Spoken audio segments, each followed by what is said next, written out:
Bonjour à toutes et à tous et bienvenue à cette vidéo spéciale du Bulletin F1. Mon nom est Abdoussal. Et je suis Brian Ouimet. Et nous sommes actuellement au circuit Gilles Villeneuve de l'île Notre-Dame à Montréal, à quelques jours du Grand Prix du Canada. Alors, nous allons vous faire une visite du circuit virage par virage. Suivez-nous!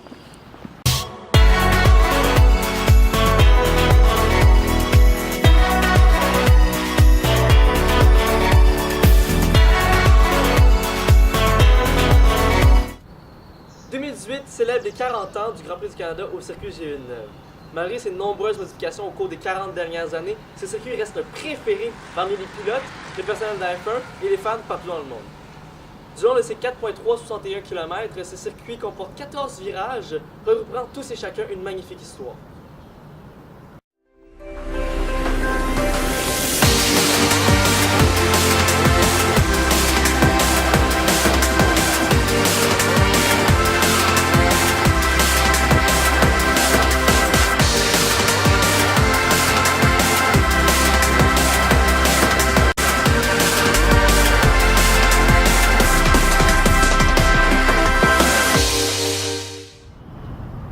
Alors nous sommes ici au virage 1 et 2 du circuit Gilles Villeneuve, aussi appelé les S de Sénat.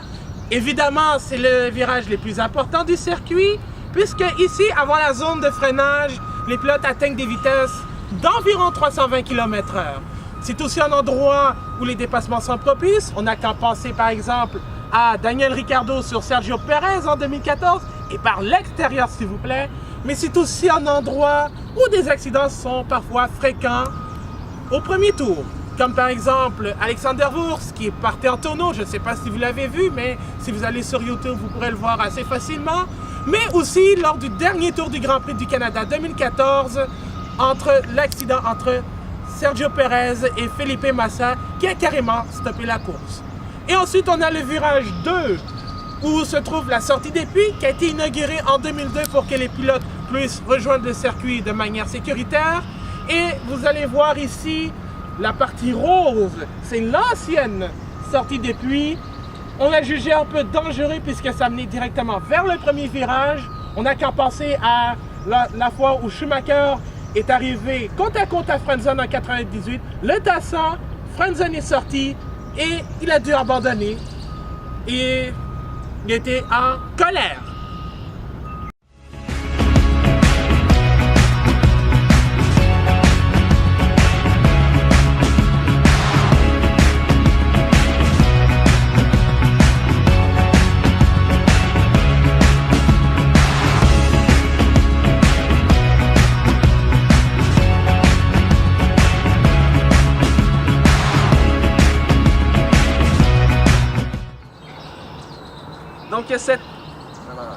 Donc cette partie de circuit suite au virage 1-2 est connue pour 3 grandes affaires. Donc pour commencer, la nivellation du circuit est plus de 10 degrés. Les pilotes arrivent à une vitesse de 260 km/h et freinent extrêmement rapidement pour atteindre la chicane de 3 et 4 juste là-bas.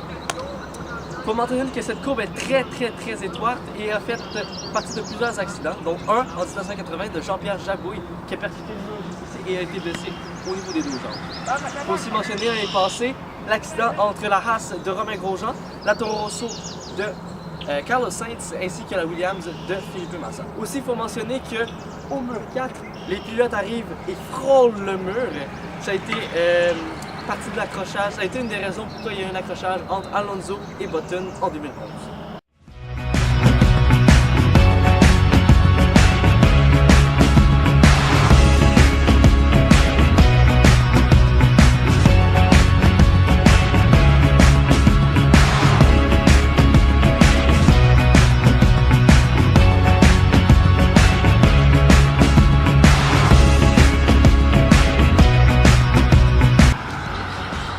Alors ici, c'est le virage 5.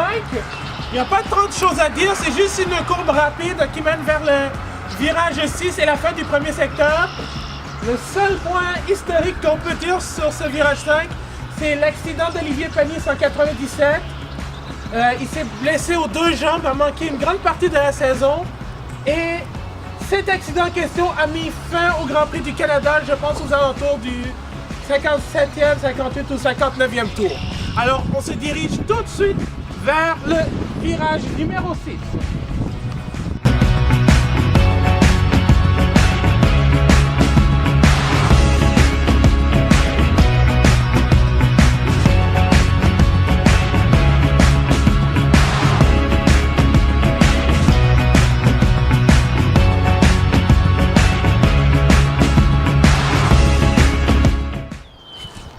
Donc je me retrouve en ce moment au virage 6 et 7. Donc les pilotes arrivent à la fin du secteur 1. Ils doivent contrôler leur freinage pour prendre la chicane 6 et 7. Donc en arrivant ici, les véhicules arrivant à peu près 250 km/h doivent prendre l'épingle. Le virage 7, lui, est un regain de vitesse jusqu'à la droite. Une droite qui s'en va jusqu'au virage 8. Je ne sais pas si vous vous rappelez, mais en 2011, il pleuvait et Vettel menait cette course comme un champion. Il menait la course. Arrête de péter à tout. Aïe!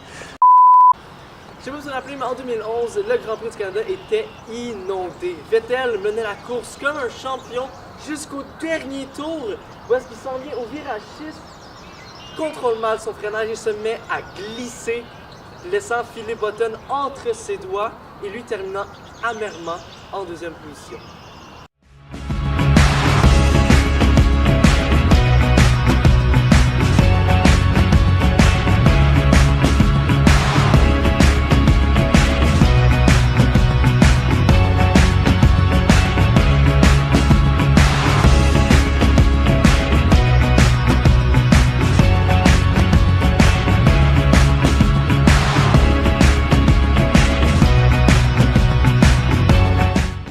Alors nous sommes ici au virage 8 et 9. Alors comme vous voyez, les pilotes passent en dessous du pont de la Concorde ou pont des Îles, c'est selon. Et comme vous voyez ici, il y a un ombrage, mais juste quelques mètres avant ou après, c'est la zone de freinage. Donc les pilotes vont freiner, entamer le virage 8 pour repartir vers le 9 qui mène vers l'épingle. Puis comme vous voyez, il y a une zone d'excursion, c'est que les pilotes parfois ont tendance à manquer leur freinage à cause des différentes températures de l'ombre du pont et de la piste. Il s'est passé quelque chose d'assez important en 1990. Oui, il y a eu de la Formule 1, mais il y a aussi des courses d'endurance. Un peu l'ancêtre du championnat du monde d'endurance qu'on connaît actuellement.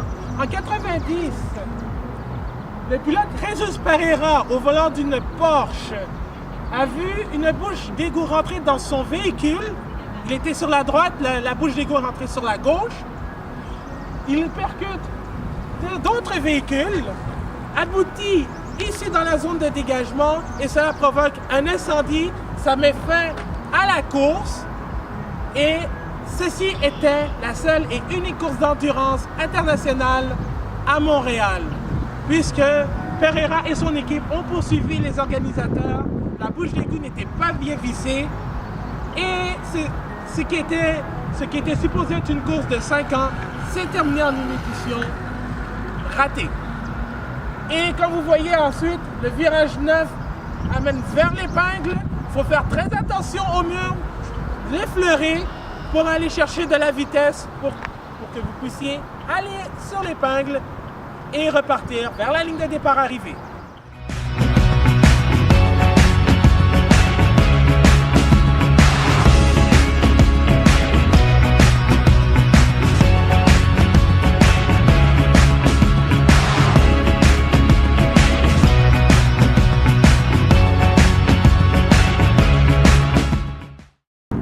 Nous sommes enfin rendus à la partie du circuit la plus lente. Les pilotes arrivent du virage 9 et s'en viennent à l'épingle à une vitesse de plus de 350 km/h. Ils freinent sur une bonne distance de 150 mètres. Les pilotes atteignent une vitesse à peu près de 60 km/h pour bien prendre les pleins. Il faut mentionner aussi que c'est la place pour les pilotes de dépasser leurs compétiteurs. Parlant de dépassement, il est toujours important de se rappeler le magnifique dépassement de Felipe Massa sur Ruben Barrichello et Heikki Kovalainen en 2008. Il faut aussi se rappeler du terrible accident de Kubica qui, en 2007, a fracassé un mur, littéralement. Il faut aussi se rappeler qu'entre 78 et 87, c'était le dernier virage du circuit et les pilotes rentraient par ici pour s'en aller au puits et la ligne d'arrivée était non loin.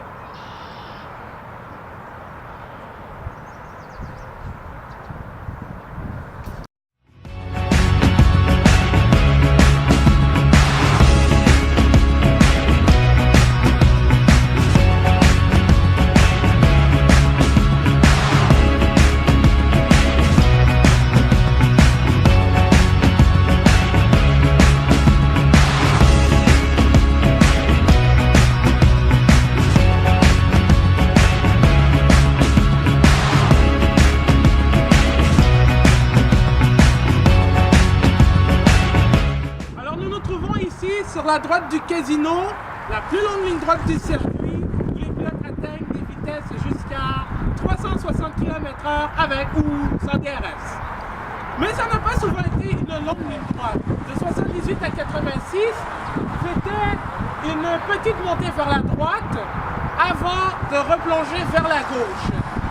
Où je me situe actuellement, c'était l'ancienne sortie de la ligne des puits de 78 à 86. C'est ici même où malheureusement le pilote italien Riccardo Paletti a trouvé la mort lorsqu'il a embouti la Ferrari immobile de Didier Pironi.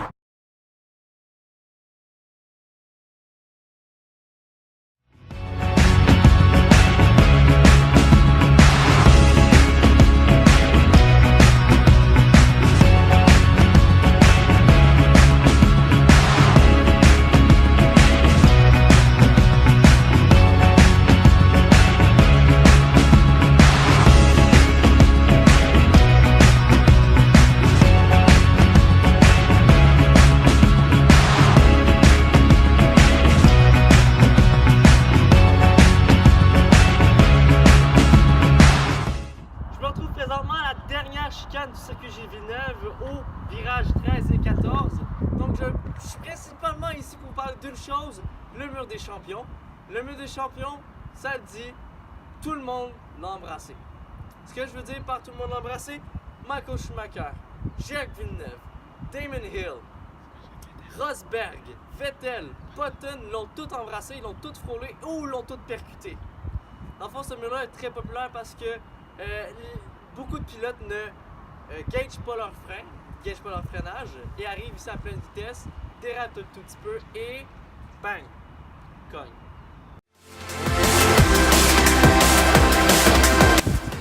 C'est ce qui conclut notre visite du circuit Gilles Villeneuve. J'espère que vous avez apprécié. J'espère aussi que vous avez passé une magnifique fin de semaine du Grand Prix. Ça va être extra. N'oubliez pas de nous suivre sur bulletinfo.com, sur Facebook et sur Twitter. Passez une magnifique journée. Au revoir.